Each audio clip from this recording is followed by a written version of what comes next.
if you are a person with autism, chances are you have a blind spot. It's not that you are blind, but others are blind to what you are going through. So because of that, it is important that you might want to consider sharing this presentation, this video, with your neurotypical friends, because they may not be able to see it. Now, the irony of all this is neurotypical people, those who are not autistic, supposedly have this gift, this ability to understand and comprehend nonverbal communication. And that's true, largely when it comes to living in the neurotypical hive mind and understanding the nonverbal communication of each other. But when it comes to the nonverbal communication of people with autism, they just totally miss it. But there are 5 ways that we communicate that we are hurting, and we need to be aware of that. Not only so we can kind of self-diagnose ourselves, but we can see when other people with autism are hurting and we can help them. But let's consider sharing this video with your neurotypical friends and family so maybe they can understand as well. Number 1 is this: pushing others away. That is an indication that there's something that is really hurtful in your life. This is a form of distancing. We have another one in just a moment, and when we get to all 5 of these, the end of all 5 of these, we'll tie all these together. But we tend to push others away because others, as you know, tend to be the source of pain. Now, stop and consider. If there were no other people in your life, you wouldn't have the pain and frustration of having other people in your life. Well, that's not possible. So what are you going to do? You're going to try to push those people away from you. And what that indicates is that maybe there's a need for control of your own life because you feel out of control because you are being controlled by everyone else. You're going to try to push them away from you. So if you see somebody who is autistic, and I'm speaking here from life experience, I'm in my 70s, I've observed a lot, learned a thing or two, sharing with you what I've learned. But when I see people who have autism constantly pushing others away, that tells me that other people are a source of pain, and that pain is that they are dominating, controlling, manipulating the person who has autism because they see the person who has autism as weak, as a person who needs help. And what's wrong with that? Well, they're not really helping, they're manipulating. It's more of an ego boost for the neurotypical person than help for the person who really needs help. So the person who is autistic is experiencing an onslaught of incursion on their personal space, or we would say breaching the boundaries of their life from others. And again, some people may think they're actually helping. Most of them, I don't think so. I think they're just being controlling. And I don't know about you, but I don't like to be controlled. I don't think anybody does, but we all like to control other people. And in the hive mind, that's the way you get to the top. That's the way you climb and crawl your way up to the alpha position, which is basically what is going on in the neurotypical hive mind constantly. Well, we don't live there, and we don't understand that, so we kind of push those people away. Neurotypical people, we tend to push them away because, well, they're overdoing it. They have breached the boundaries, so push them away. And what this signals, in my way of thinking, is it signals a need for mindfulness. Now, when I say mindfulness, I mean it signals that time where we just need to be alone with our thoughts so we can think things through. It's a good idea. And that is, by the way, number 2. We also distance ourselves by pulling away from others. Now, we talked about pushing away from others, and this is the second part of distancing, and that is pulling away from others. So we push them away, and at the same time we pull away, and so we are increasing the distance. Now, in Greek mythology, there was this guy named Sisyphus, and he was punished by the gods because, well, he was mean. He liked to show his power by controlling other people, just like people in the hive mind, the neurotypical hive mind. And his punishment was, for all eternity, he had to push a rock, a boulder, up a hill. And as soon as he would get to the top, the boulder would roll back down and he'd have to start all over again. So we call that the sisuphean cycle. And it just never ends. It goes on and on and on. And the reason I bring that up is people with autism, people with Asperger syndrome, we seem to be caught in this sisuphean cycle. We think we got a handle on it. We think we finally achieved the task at hand. We think we finally reached the point of success. And then we find it starts all over again. So what do? Well, we just kind of pull away from those people who hurt us, who trigger us. You know, you remember when you were little, maybe one time, maybe the first time, you got burned on an iron or a hot stove or maybe a plate or whatever, and your natural reaction, you didn't stop and think about it. It was a natural reaction to withdraw, to pull back from that thing that hurt, or from if you were stung by a bee or a wasp, you knew instinctively from that moment on for the rest of your life, stay away from bees and wasps. Well, the hive mind, that's a beehive full of bees, and we don't like being stung by neurotypical people. And so what we do is, like a hot iron or a bee sting or a wasp sting, we tend to pull away from those, and that's a perfectly natural, normal, and wise response, except sometimes you can see somebody, maybe you, are overdoing it. We become so seclusive that nobody can reach us, nobody can help us. And when you see somebody in that situation, what that tells me is they are sending a signal that they need understanding. So first of all, there is a signal for mindfulness, and now there is a signal for understanding of others. The first, mindfulness, is something we give to ourselves, get away for ourselves.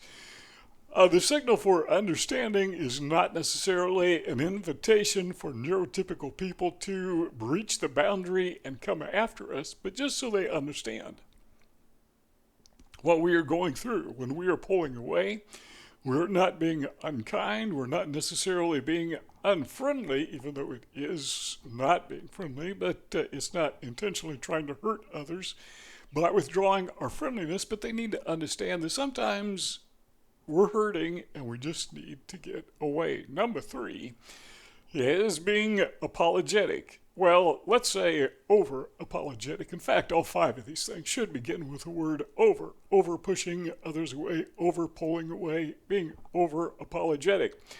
Why is it that we like to apologize to other people when they are hurting us? It seems to me that they would or should apologize to us.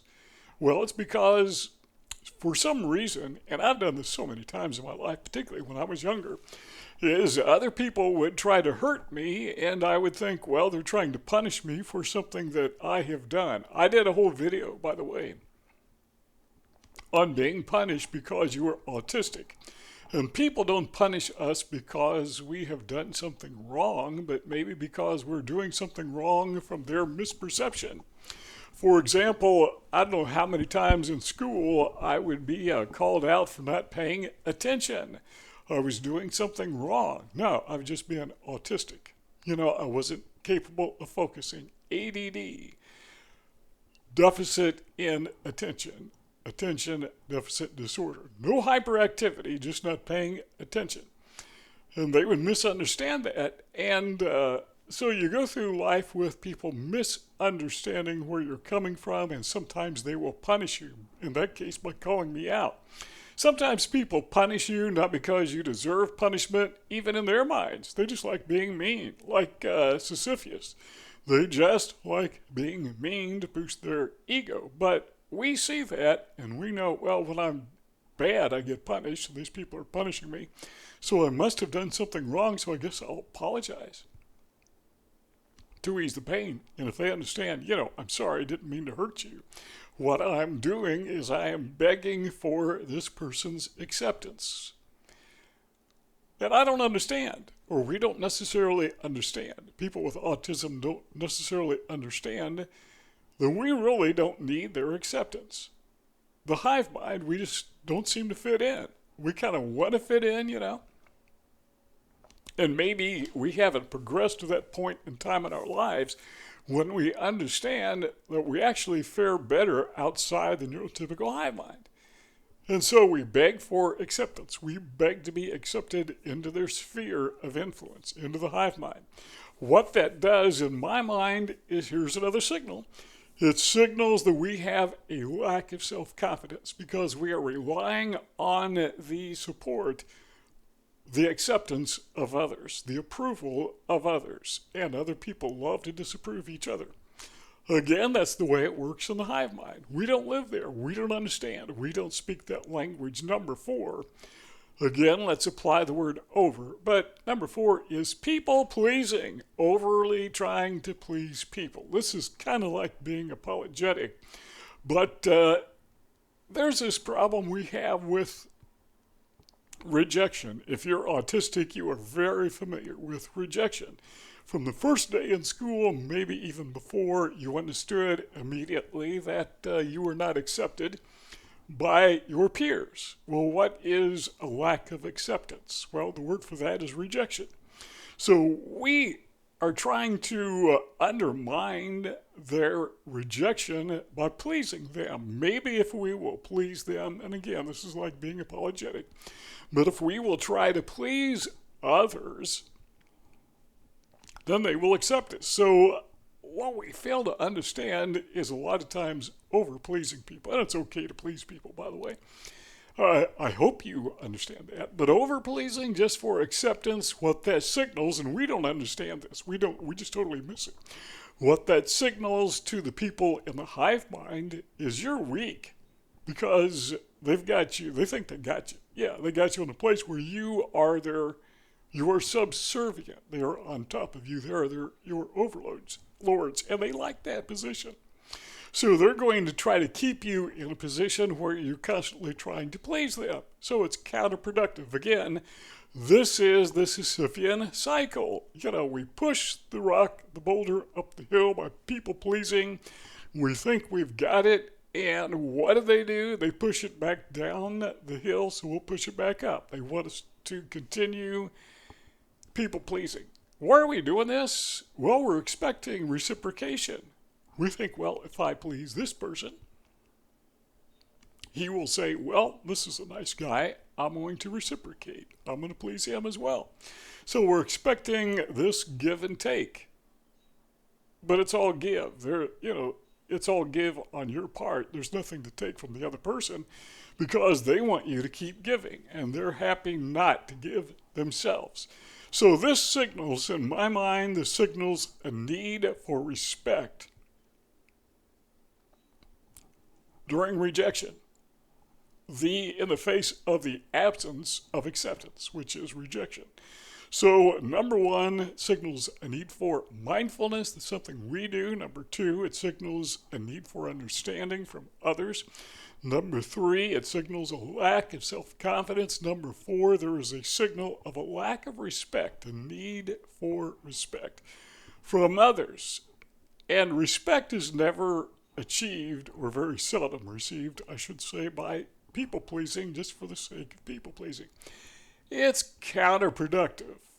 It's going to hurt far more than it helps. Number 5 is sometimes we hurt, or our hurt is expressed by being vigilant to a fault. And again, let's put the word over in front of it. Over-vigilant to a fault. We're in a state of full alert because we have been hurt so many times, and we are expecting it, we're anticipating it. You go to school when you're 5 years old, and what you discover is you're rejected, you're hurt, and it comes from every corner, every angle, and that's the way you live your entire life, with the exception of those few moments where you are alone.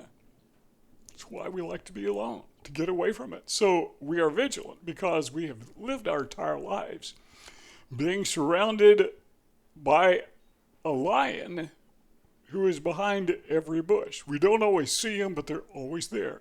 We are surrounded by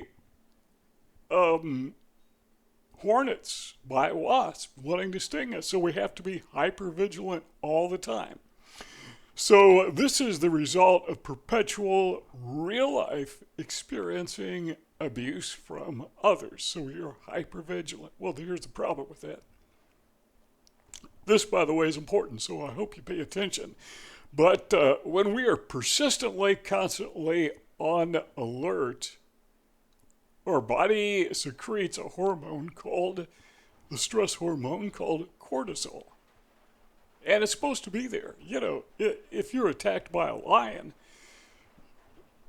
out comes the cortisol, the fight or flight. It tells you to get out of there. And it suppresses other activities like, who cares? Okay, that's gone. So cortisol is there for a good reason. But what if it's there all the time? Okay, that's not good. So we are constantly fleeing from lions. We're constantly fleeing from bee stings, from wasps. This is the state of existence. So we live in a state of anxiety, according to, I got this, by the way, from, where did I get it? Hang on just a second. Mayo Clinic. Got it on the website here.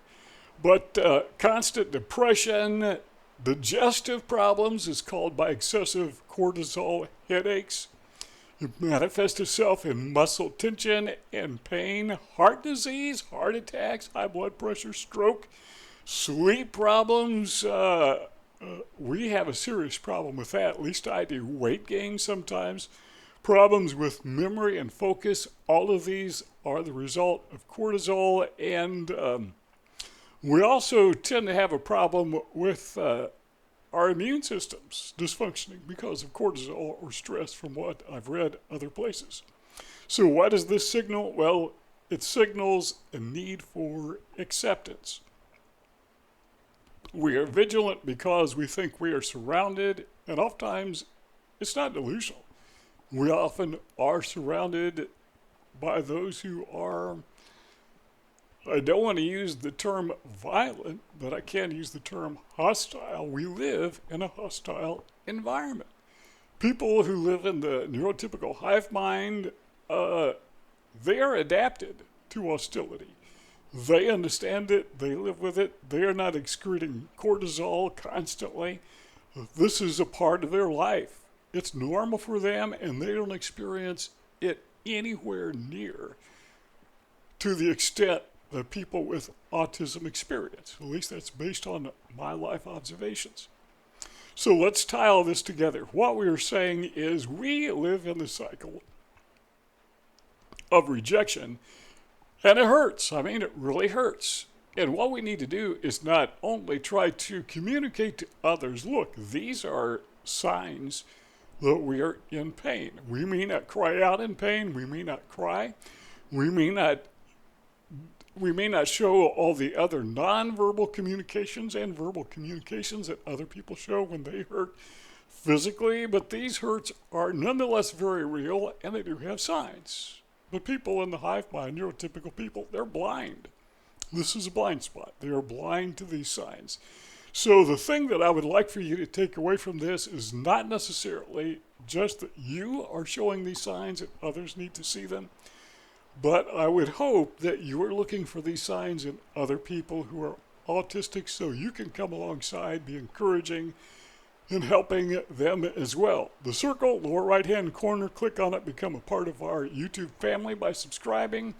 Rectangle, lower left-hand corner, that will allow you to access our library of past videos, and we will see you all next time.